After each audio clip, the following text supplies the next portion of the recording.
I mean, look, I can feel it. When I speak, anyone speaks, it's a vibrational communication. There's silence between you and me. There's silence when you speak to me until my brain's decoded it.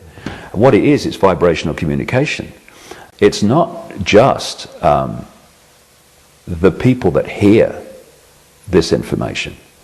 It's the fact that this information's circulating. If you do an interview for a radio station, 100,000 people might listen to it, but that broadcast frequency, carrying that information, is passing through the ether, if you like, and is there to be potentially picked up by people who don't even listen to the radio interview, and it touches them on a vibrational level.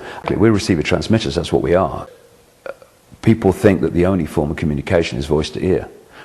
You only speak words to keep the mind happy, basically to keep the left brain happy. The real communication between all of us is unspoken. The more you speak your truth, even if people are not listening, you're changing or offering a vibrational field which other people can tune into. You know, when I look at the speed at which people are awakening, it's not just because of information on the internet. It's not just because of information in my books or someone else's books. There's something massive going on vibrationally. I can see it. In 1990, no evidence. Now, I mean, please, you can see it. If you start tuning into this vibrational change, then bang, things can happen real quick.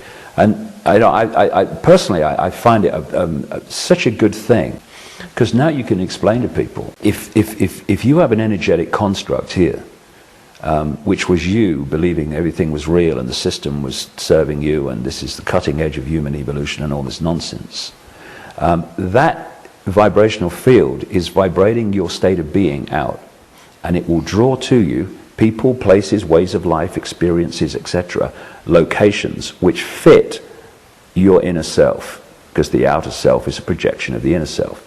So when you start to transform to another state of being, which then draws to you a very different group of people, places, locations, ways of life, etc., there is a transition between the two.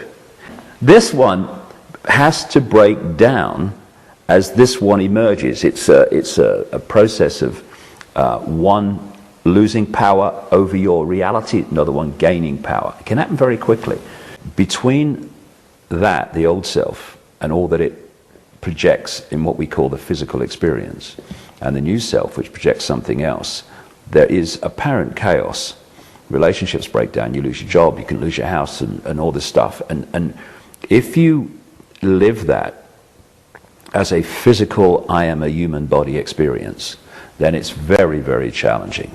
If you see, look, this is where I want to go, and you realize that this is the transition to get there, then you can encompass the unpleasant experiences as just that, an experience, which you're going through to get to somewhere. There's so many levels of this, you know. So when people say to me sometimes, you know, tell me what's going on. I say, well, if you want to know what I think is going on, my question is, what level of what's going on do you want to talk about? Because there's so many ways to observe the same thing.